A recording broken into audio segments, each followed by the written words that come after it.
Welcome to Buzzed and Baffled, the podcast where the wine is flowing and the stories are strange.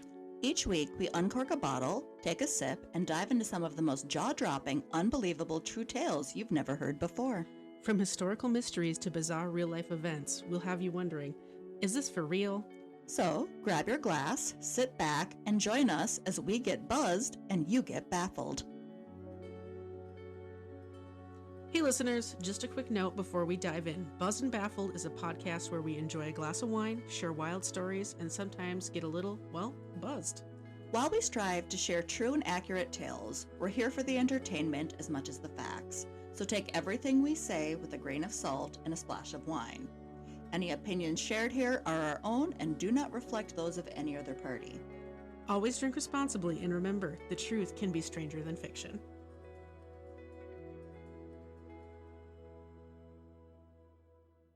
Oh, it feels like it's been ages since we recorded. It has been 2 weeks I know. since we've been back in the studio. I had to travel. Thank you. Someone dared to leave the copper country and left me to my own devices. I know, I had to go visit other friends. I don't even know what that word means. And you left me to my own devices, and so I went and burned my crotch. Oh, yeah.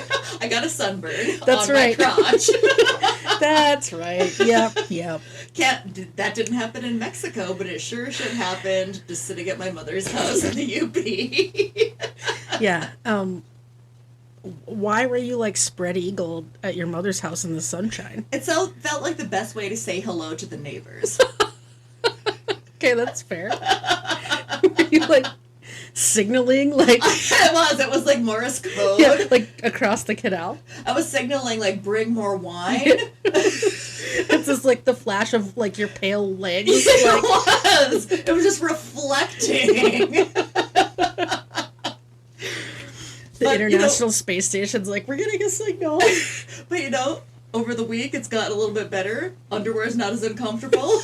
That's good, yeah. I forgot about your mishap. Yep, I'm waiting for the peeling to happen. That's going to be great. Ooh, yeah, ooh. Yeah. Would you like to read this? It's in French, which is, I know, your native language. I mean, too bad we don't have Leah to correct this. So tonight's wine is a dry rosé. We're switching it up from our Sauve Bees. This is from Trader Joe's, correct? Yeah. And we love Trader Joe. It says it's an actual product of France, so we know it's fancy. Yeah, so this is, Trader Joe has, of course, their own Trader Joe branded wines, but they also carry this is in the other category. Yeah. This isn't like... Two Buck Chuck. It's not a Trader Joe branded, but... So, it's Provence Dry Rosé. So bear with me here. Remember, the X is silent. Côte de en Provence? Yeah. I don't know. Well, I'll text this to Leah and have her, give me a voice note, and I will insert it in here. Okay. So what she had meant to say was, Coteau d'Aix en Provence. It's an appellation date. Nope, not appellation. I mean... Appellation, but not like Appalachian. Oh, Appellation? Appellation. Appellation d'origine protégée. Appellation d'origine protégée. Yeah. Look at me. I think the labels, like the description's in English, though. Okay. God, it's also very tiny. I need my readers. You got your readers. I just had to order some +1, so things are going great this week. So, Maison de Prestige was created to celebrate the storied and diverse winemaking regions of France. These wines, shaped by generations of family growers who have cultivated their land with passion and precision, reflect the authentic flavors of their terroir. Terroir. Terroir. I think I still have that note. I will put that in. With each bottle representing the time-honored artistry from which they came, we invite you to explore how this winemaking legacy presents itself today. It's a 2024. So let's give her a I grabbed try. it because the label was It's pretty in pink pink. and I really grabbed it because it explicitly said dry rosé. So. And I like bone dry rosé. Yeah, that's what I was hoping for.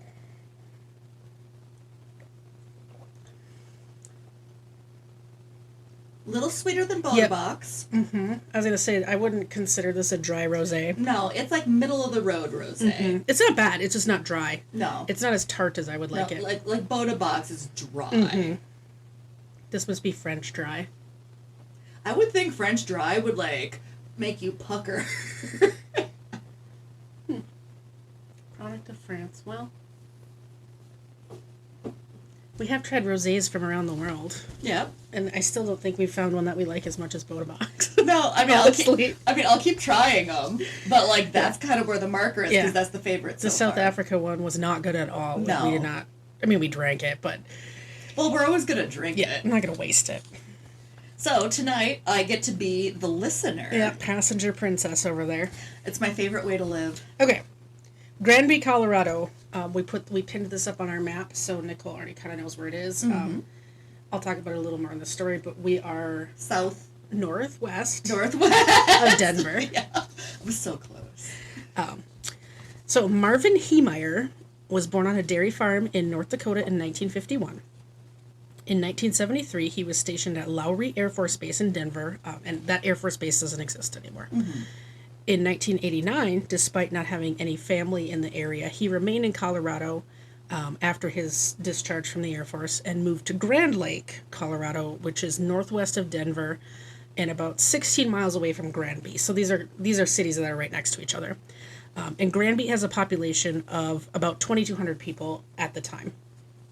The Grand Lake, Granby area is about a 2-hour drive from Denver. So we're 2 hours northwest-ish, and these two towns are like right next to each other. So I'm assuming this is more of a rural community, not an urban community. Mm-hmm. People generally described Heemeyer as friendly.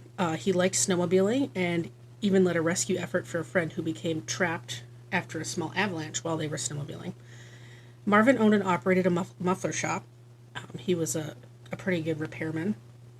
Automotive mechanic, and he was a very strong proponent of measures to legalize gambling in the state, going as far as starting his own newspaper, which only ended up having 2 issues, because the local newspaper he felt was biased against the cause. I mean, we're doing better than that. He also nearly fought a local reporter who was opposed to a ballot measure to legalize gambling, and I wasn't able to find if this was like if they were trying to build a casino or what kind of gambling they were having and why. I don't think it was a statewide measure. Mm-hmm. I think it was just in this area. So, well, kind of like in certain towns, in Nevada, like you can't gamble everywhere in Nevada, but in this little town you can. So I think it was something like that. The ballot measure failed by a 4-1 margin, so it was defeated handily. In 1992, Marvin purchased a 2-acre parcel of land at auction for $42,000, which is about $96,000 today. He planned to lease the land to a friend that wanted to build another auto repair shop on the parcel.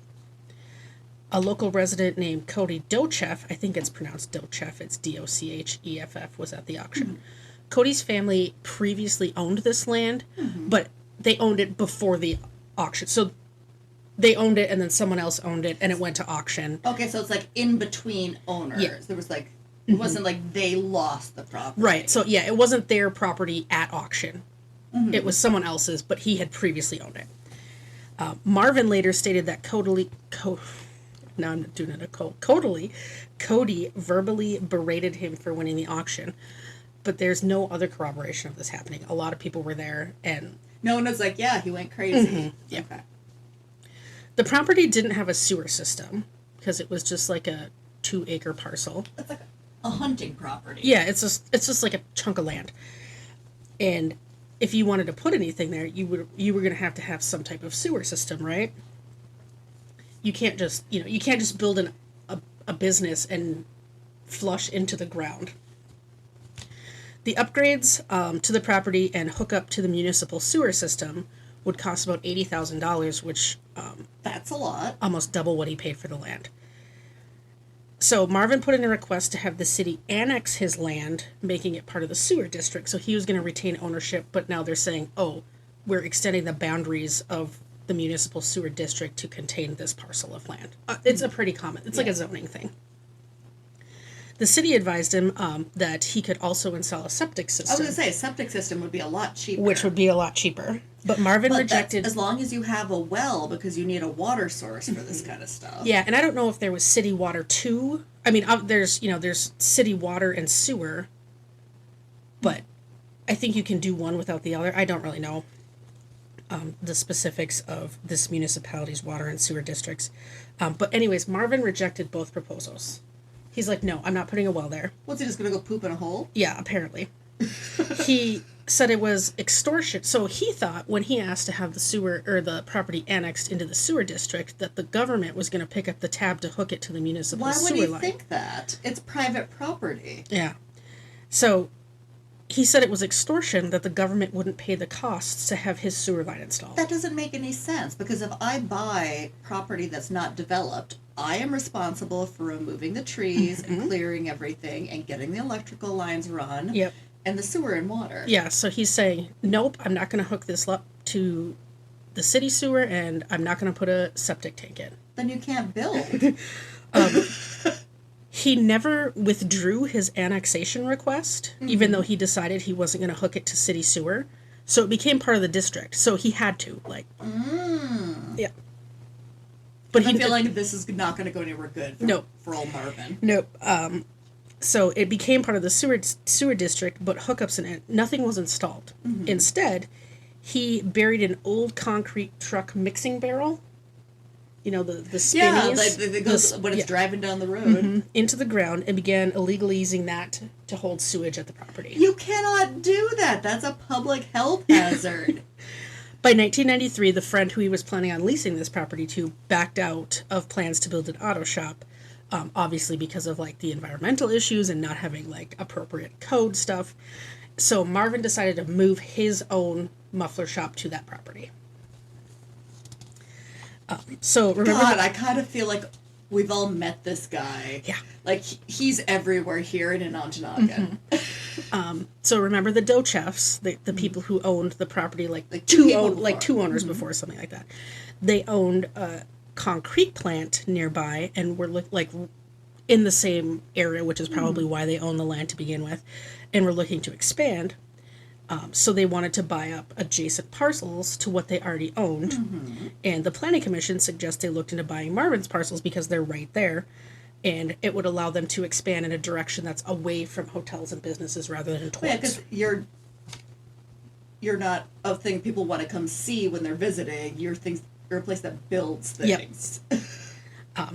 Initially, Marvin offered to sell his two parcels that he paid $42,000 for, and remember, he put his auto shop there, but he didn't expend the $80,000 to hook it up to the sewer line. I wonder how he's cleaning that septic system that he installed. He offered to sell it for $250,000, which is $500,000 now. No. He later claimed he had it reappraised and upped his asking price to $375,000. The Dochefs gathered $350,000 to offer him counteroffer to the $375,000, but he again raised his price to $450,000. He's not completely playing with a full deck. Oh. And so these negotiations between him and the Dochefs are happening before the Dochefs have approval to expand their concrete plant, because you can't say we're going to expand this, give us permits when you don't have the land to do so. So, the Dochefs are really taking a risk here that it's not going to get approved. Well, and also, that's not how negotiation is supposed to work. If someone offers you just below your asking price, you don't raise it $100,000. Yeah, and say you had it reappraised and then reappraised again. Yeah. So Marvin starts a campaign to rally support against the concrete plant expansion. Initially, it was successful. Locals were voicing their concerns about the environmental impacts, and the town hall was just full. Remember, these are tiny towns. Did they have any concerns about his poop barrel? Not yet. Okay. The Dochefs advised they were going to put measures in place, of course, to abate any additional dust and noise by the expanded concrete. So eventually, the opposition in the town subsided, and the plant was moving on forward. In November of 2000, Marvin files a lawsuit to block the project, but by January 2001, he was basically the only person left in town who was against this plant. The city commission almost unanimously approved it. I don't know what the exact vote was, but the next step would be the upcoming zoning hearings, which at that point were just a formality because everyone was in favor of it. And he's going to be the only one being like, no. Marvin tried to appeal the decision, claiming that the expansion blocked access to his muffler shop. He also filed a complaint with the EPA regarding noise, and the Dochefs had to have noise analyses done. That's a bold move for, like, the decisions he's making within his property. In June 2001, Joe Dochef, who's just a member of the family, called Marvin with an offer that if Marvin drops his lawsuits against the plant's development, the Dochefs will give him an easement to connect his parcels to the plant's sewer system for free, which solves his problems. Yeah. Marvin hung up on him. So they're saying, we're going to buy this parcel, we're going to let you hook up to our sewer system for free, and he just is like, click. Is this guy perchance on the Ontonagon Facebook page? Because I feel like he might be.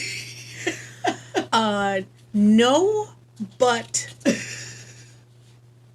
people like him are. Eventually, the concrete truck barrel that he's using for sewage fills up. Yeah, because, like, it's not... We're like 10 years later now. Yeah.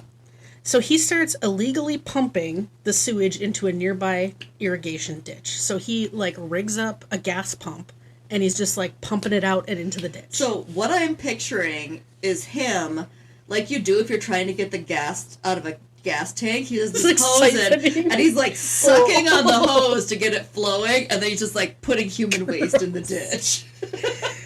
He also tried to illegally connect to his neighbor's sewer line, but he was caught and reported to the sanitation department. So now that the sanitation department knows about this... Well, yeah, the health department is on the game. The sewer district now is like, oh, hey, wait a minute here. And they start enforcing the requirement of either having septic or being connected to the city sewer system. And they fined him $2,500 for the code violation, which doesn't seem like very much. No, he was putting human waste into a public ditch. So he pays the fine and writes cowards on the check that he sends to the city. Okay. And keep in mind, this is 9 years after the initial sewer dispute. So, like, somebody dropped the ball here. Also, like, are people knowingly and willingly going to him to get their mufflers working? Because you can't tell me in all other areas of his life, everything seems copacetic. Yeah, like, where's, it's like an open pit of sewage. I'm assuming there was, like, a cover on it, like a tarp or something, but... Because, like, when I go to Dave's Auto to get my car worked on, I'm pretty sure everything's above bar there, and, like, nothing weird is happening. Yeah. The owner's not, like, pumping human sewage into the Portage Canal. Yeah. I just thought it was really strange that it took them 9 years.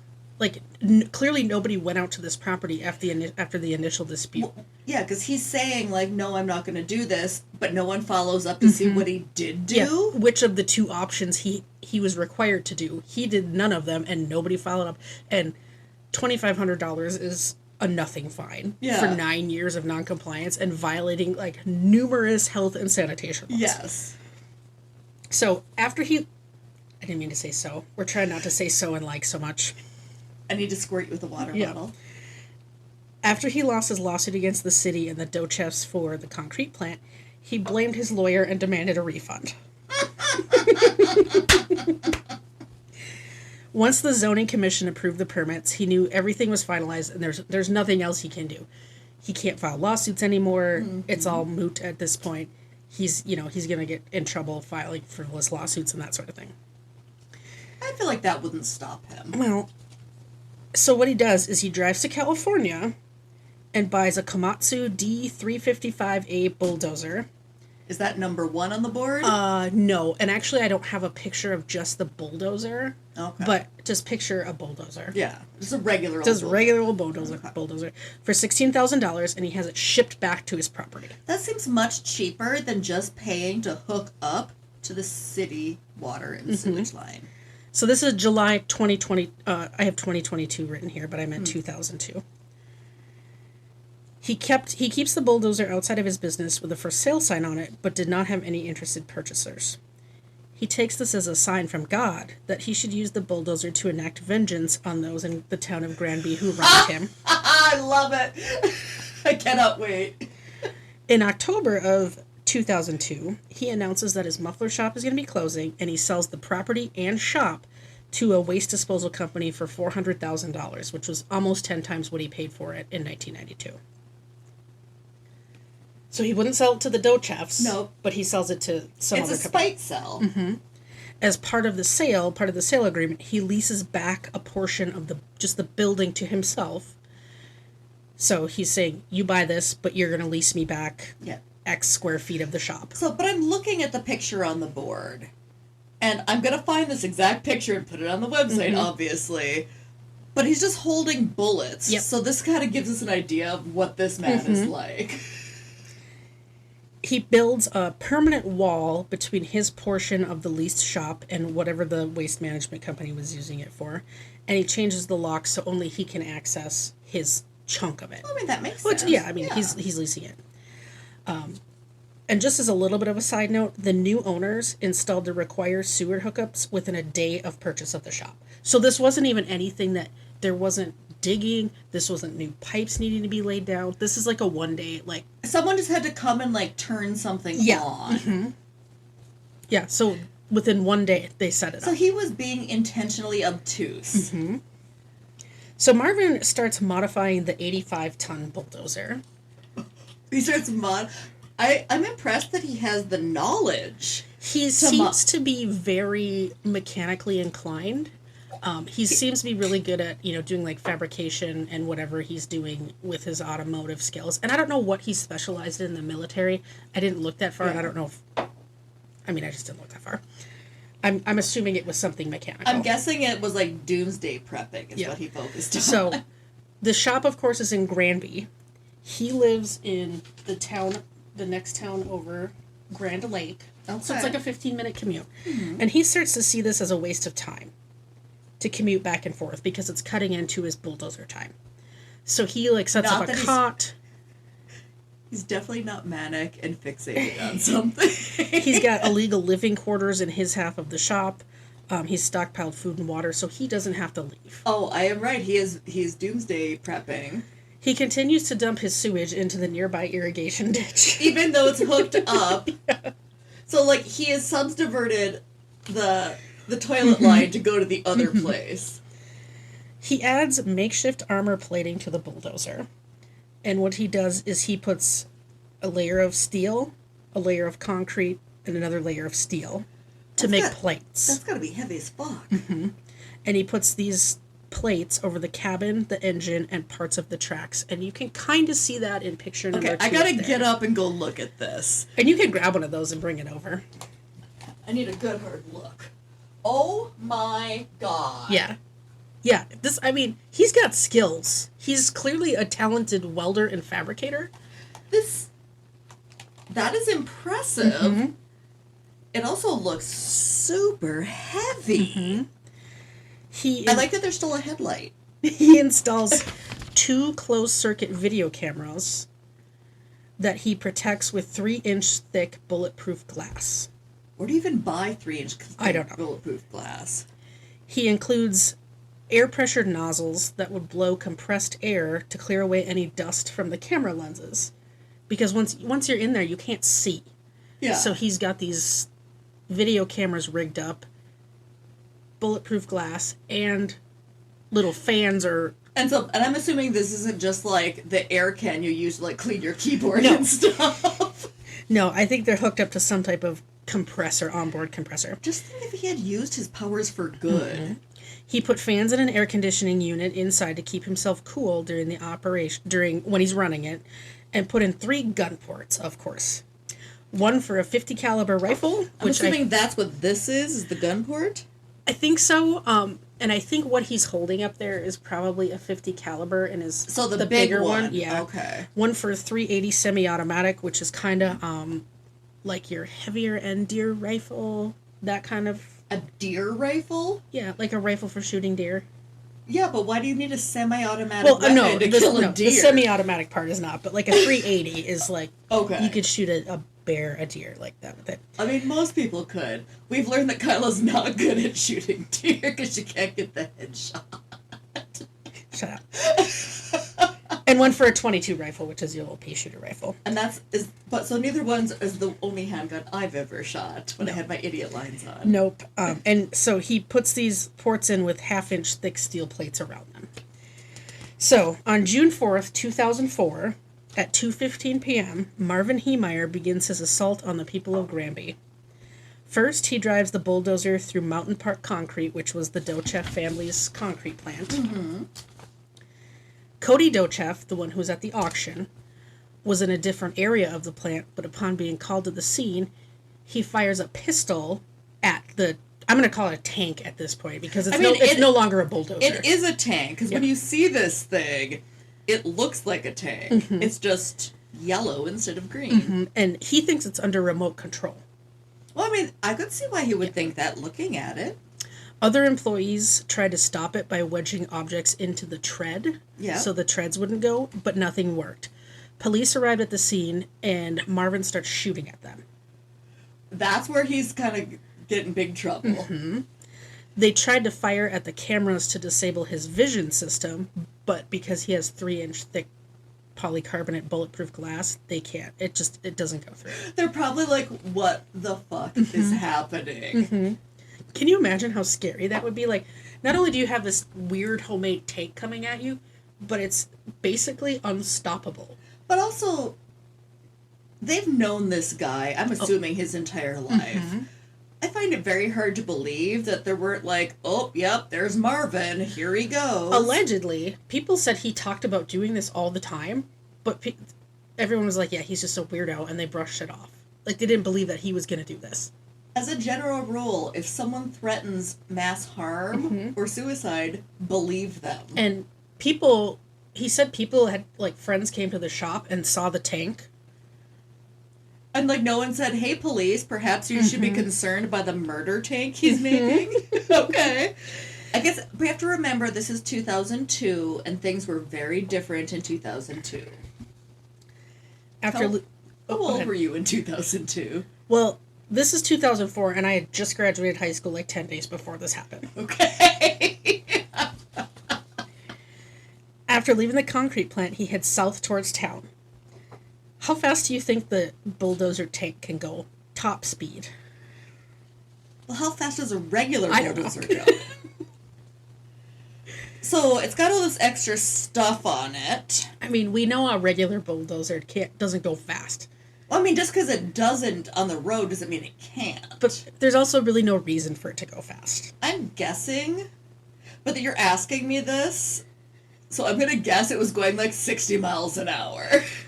The bulldozer's speed was about 5 miles an hour. Oh, no! So it's just like slow, impending doom. It's like the tanks that were at the president's birthday parade. Yeah. Just creak.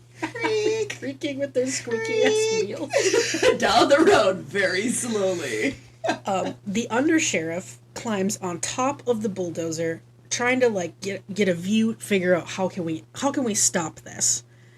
He drops a flashbang grenade into the exhaust pipe, but it has no effect. So I'm guessing Marvin anticipated that happening and probably put some type of grate to stop stuff from coming in. The tank, I have to appreciate the ingenuity. Oh, when you hear, like, the more stuff that's on here, like, and he spent 2 years basically day and night working on this. Like, he's crazy, but the government should hire him to design tanks. Yeah. He's going at a crawl. Mm-hmm. He turns towards City Hall, which is hosting his children's story hour. There's a small library in City Hall. Mm-hmm. Fortunately, because, I mean, you can see this thing coming, they were able to evacuate. Well, because they saw it, but they knew they had 40 minutes so they could finish the story. and then get all the kiddos out. They had time for graham crackers and milk, and then everybody goes home. Whatever the very hungry caterpillar ate all day. Yeah, the kids heard it all. So thankfully they were able to evacuate before he drives into City Hall. He just bulldozes into it.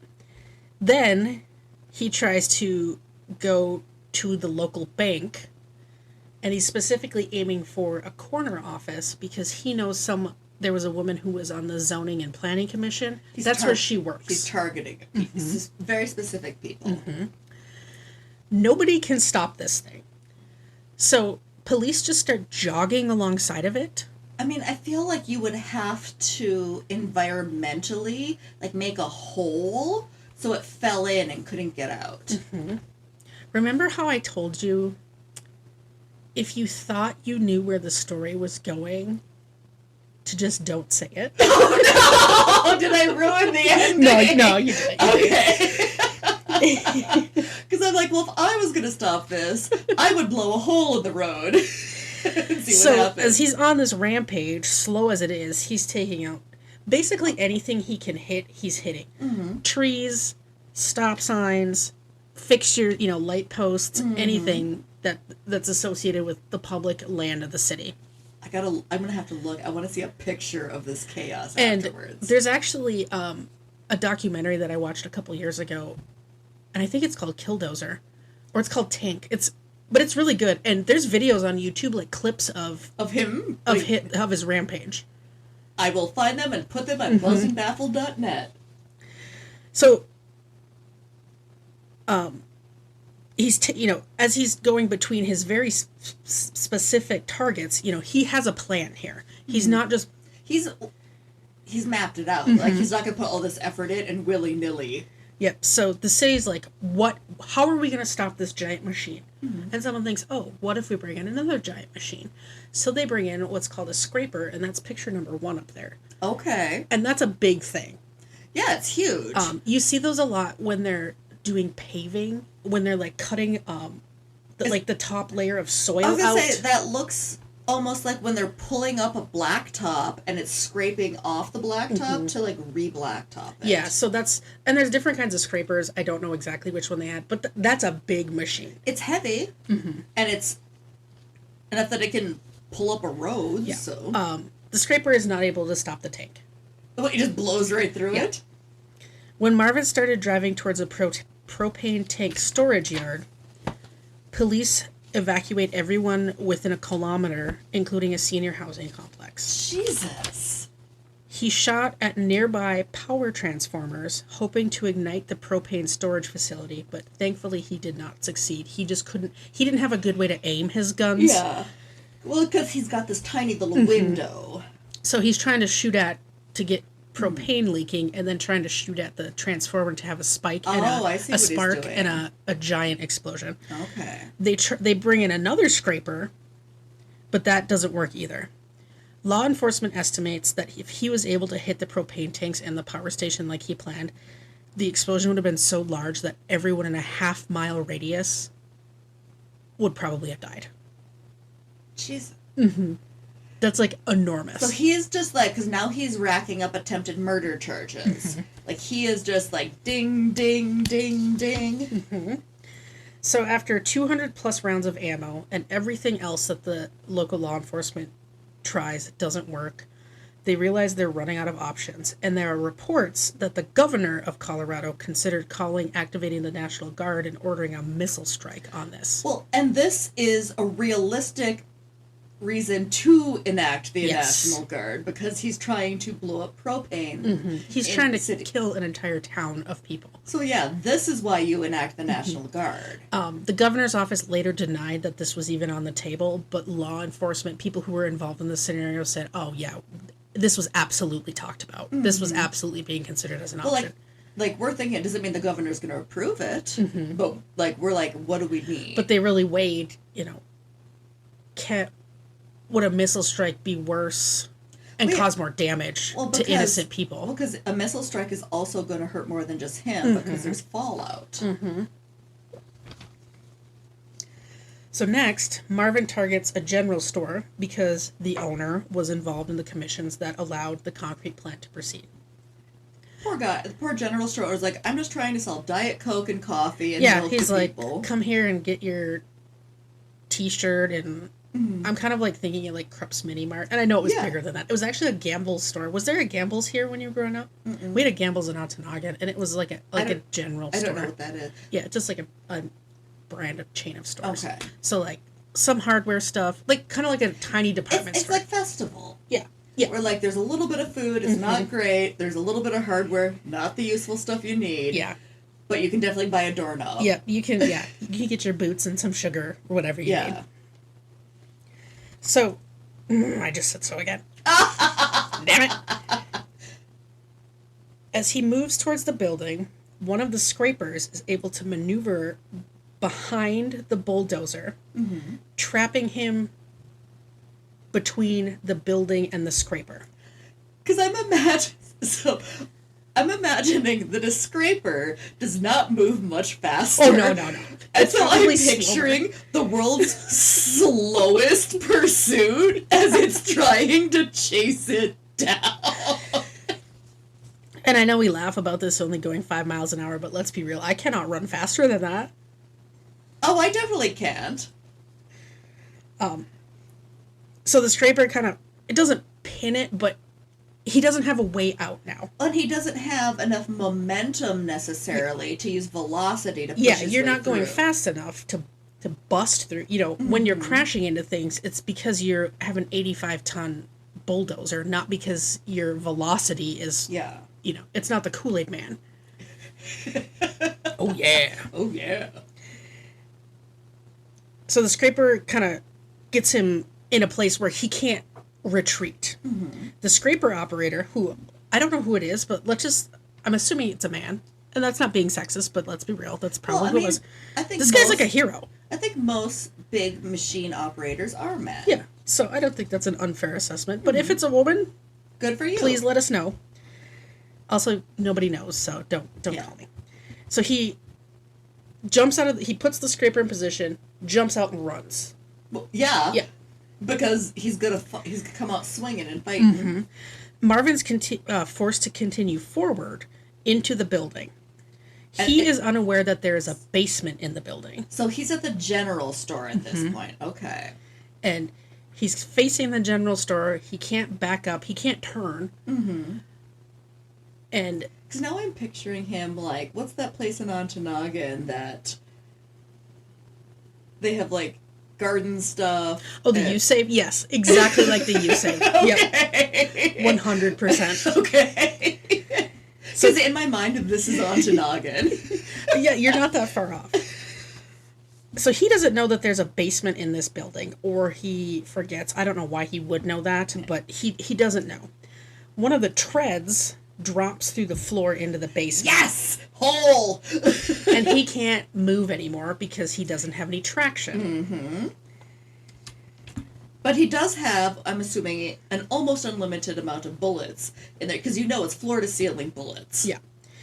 The radiator starts leaking, resulting in engine damage. And the bulldozer is finally stopped. It can't go anymore. It's stuck. Yay to the scraper guy! About a minute after the bulldozer was finally immobilized, a single gunshot was heard from inside the cab of the machine. Coward. Exactly.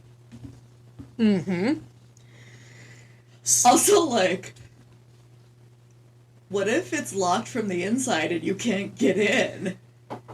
Remember how I told you, if you thought you knew where the story was going, just don't say anything? Okay. Because I was like, oh no, like, you know there's not some, like, in the movies, like, the spinny wheel on top to open because it's not, and it's not an actual tank. It's a Yeah. bulldozer with concrete plates all over it. Yeah. So there's not a hatch. Yeah. You know, whatever hatch he... Well, I mean, there's a door right like, whatever there. hatch he installed is not accessible from the outside. Yeah. There's not a handle on that for someone to just be like, hello. I'm assuming they would have to get, like, a blowtorch and cut their way in. So, at first, they try to use explosive to dismantle it because they're afraid that it's booby-trapped. I mean, that's a fair assumption at this point. Eventually, they have to resort to using acetylene torches to cut through the steel and gain access to the interior. How long do you think it took them to get inside? So it's steel, concrete, steel. So you're going to have to cut through the steel, but then you have to get through the concrete, which I'm assuming is like one of those jackhammers. And then you're going to have to cut through steel again. And keep in mind, we don't know exactly... We can kind of see maybe that's a door, but we don't know exactly... Like, I'm assuming that's a door. The blueprints of this machine, so you don't know... You might cut a place and it's just... Yeah, because, like, typically on a bulldozer, this is going to be open in here. And so this is, like, built around it. And you don't know what's underneath it. Yeah. So when you're trying to pick the most efficient place to cut, you're guessing. Yeah, you're going in blind. How long do I think that takes? I'm trying to think how long it takes contractors in my house to do things. I'm going to say it took them almost 24 hours. It took them 10 hours. Yeah. Yep. To get inside. And inside they find enough food and water for a week, as well as the handgun that he used to shoot himself. Yeah. Marvin's rampage lasted 2 hours and 7 minutes. The longest 2 hours of that police department's life. It damaged 13 buildings. 11 of those buildings were occupied until minutes before their destruction. And they knew he was coming, though. They could see him creaking down the road. And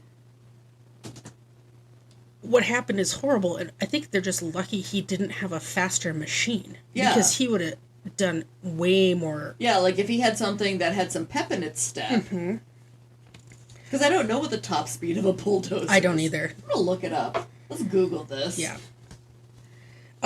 So while you're Googling that, all of the locations that he targets are associated with people or entities that he believed that wronged him. Including the newspaper and the former mayor's house. And remember, the newspaper had an op-ed or whatever about the gambling legalization and how they were not in favor of it. Okay, so what do you think the top speed, and this is of a Caterpillar D9. Oh, and I don't know. We should probably look up the top speed of this bulldozer, because I think bulldozer is probably very wide. Yeah, so what is this bulldozer? Komatsu. Komatsu. Komatsu. ATSU. D355A. D355.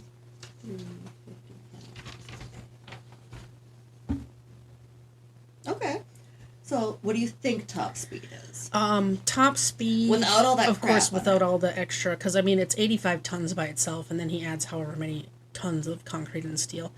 I'm going to say, like, 16 miles an hour. 7.9. Oh. So he really... I mean, he was hampered, but not... It wasn't cut in half or anything. It's also called a crawler dozer for a reason, I'm guessing. I'm guessing, yeah. Natural gas service to the town was knocked out, and damages were estimated at $7 million, which is about $12 million today. $2 million of that $7 million in damage was attributed to the concrete plant that the Dochefs owned, which was actually underinsured. So the Dochefs only got about $700,000 in insurance payouts. Don't underinsure your industrial business. Especially if you have a crazy neighbor. Yes. And I didn't look into the Dochefs. I don't know if they were up and up people. I don't know. It matters, but not for this story. But I mean, for all intents and purposes, it appears from the outside that they were trying to do things in good faith. Yes. I'm trying to negotiate with you in good faith to bid on this property. I'm willing to let you come in to my sewer line just to, like, be a good neighbor and get this to stop. Yeah, and they put up with his BS of him raising the price every time they came back with an offer. And it seems like that, they tried to do right. They had their environmental studies done. They went to getting all their permits like they were supposed to. They weren't dumping their human sewage into a giant barrel in the ground. So I don't know if they were, only bad in his eyes, or if, I just don't know. Yeah. And I think it would kind of be hard to find that information because they're really just collateral in the story. So investigators later found many handwritten lists, not surprising, of 107 targets he felt had wronged him. The Dochev family is at the top of the list. I don't even think I know 107 people. I know. Much less 107 people that I'm mad at. I don't care about most things, so I'm not going to be mad about that. So he's got the Dochev family at the top of his list, but he writes their name. So their name is Docheff, but he writes it on his list as douche-F. Can do, as one of the most petty people you'll ever meet. I really do enjoy that. Do chef. Yeah. There's lots of companies, judges, politicians, newspaper editors, basically anyone who didn't agree with him on something at some point, or he felt slighted by them, whether perceived or actually. Has this gentleman ever been diagnosed with a mental illness? Not that I know of, but when I'm done with this, you can probably diagnose him because there's more information here about him in the weeks leading up to this. Okay. The Catholic Church, the local Catholic Church, is on his list due to them being opposed to the gambling, but he was not able to get over to them because he fell into the basement. He fell into the hole. In addition to the names, he also scrawled long lists of complaints, ranging from the concrete plant to the sewer district. So it's very Ted Kaczynski manifesto. Yeah. There's also notes alluding to that God would kill the people who opposed him. His writing said, quote, "I was always willing to be reasonable until I had to be unreasonable," end quote, adding that, quote, "sometimes reasonable men must do unreasonable things," end quote. So there's some delusions likely happening here. Okay. And I'll go back to those quotes in just a second. He also recorded 6 cassette tapes with his motivations for the attack and mailed them to his brother in South Dakota, and then jumped in the bulldozer. Oh my God, can you imagine that poor man seeing that this is happening, getting notifications, and then a week later, he gets this cassette tape. Also, if you ever mail me a cassette tape about why you're doing something, I don't know what to do with that. I don't own a tape player. The brother, and I don't know if they were estranged, I have no idea, but the brother turns him over to the FBI. This is not a hiding cagey situation. I'm assuming he's oh yeah, we all knew this was going to happen someday. The tapes are about 2.5 hours long and cover a time period starting in April 2004, which is 2 months before the attack, to about 2 weeks before the attack. In the tapes, Marvin said it was God's plan for him to not marry or have a family, so he could be in a good position to carry out something like this. And this is a quote from one of the tapes. Quote, "I think God will bless me to get the machine done, to drive it, to do the stuff that I have to do. God bless me in advance for the task that I am about to undertake. It is my duty. God has asked me to do this. It is a cross that I am going to carry, and I am carrying it in God's name," end quote. Okay. Marvin Heemeyer was the only casualty of this event. That's good. Well, so kind of obviously I can't diagnose him because this is one small snapshot. Yeah, and you didn't treat him. Yeah. You don't have access to his medical records. But there are some key things happening. There appears to be delusions of grandeur. So that's indicating that there's some kind of psychosis happening. And so to me, there also appears to be some mania happening because he, for weeks on end, is focusing on building this tank, and he's got a lot of risk-taking behavior, which is also not very common. He seems to have some type of paranoia, not the aliens are reading my mind paranoia, but the everyone's against me paranoia. And so to that leads me to, I would either start to look at, because bipolar disorder can have psychotic features if mania goes on for too long. Because if you don't sleep, bad things happen. But also, you could be looking at something like schizoaffective disorder, because the delusions might be present even when he's not manic or depressed. And let me look and see what age he was when this happened. So he was born in 1951, and this was 2004. So he's 53. Well, and this wouldn't be something that he just started doing at 50. These behaviors would have started in his 20s. And it sounds like, as everything he went up against kept getting, denied, lawsuit dismissed, he just dug in and pushed harder instead of just hooking up the goddamn sewer. Yeah. Well, and so, like, I would, like, definitely do a rule out for bipolar disorder or schizoaffective disorder because something needs to be looked at. Like, an antipsychotic probably would have did him some good. Yeah. And you can see in the photo that we're going to post, and this is just one photo of him, and I know this is just a snapshot. But also, like, he was in the military, correct? So, like, I don't know what that background is. Like, how much trauma does he have based on being in the military? That's also and he would have been him. in, let's see, it looked like he joined in, well, he was stationed in Denver in 1973, so this is, like, tail end of Vietnam. I don't know that he served overseas at all. I don't know what his MOS was in the military. Well, but he probably would have been in, like, because when was, like, the Iraq War? Oh, he was out of the military long before that. Okay. Yeah, even before Desert Storm. Okay. It was 1989 that I think when he got discharged. Okay, so yeah, he wouldn't have been there for that. So he's kind of, but we have, you know, I mean, there was stuff going on in the 80s. Yeah. But I'd like, and obviously I probably could never get to know this, but I'm like, were you honorably discharged? Because if you weren't, there was likely symptoms happening then. And I couldn't find anything about that.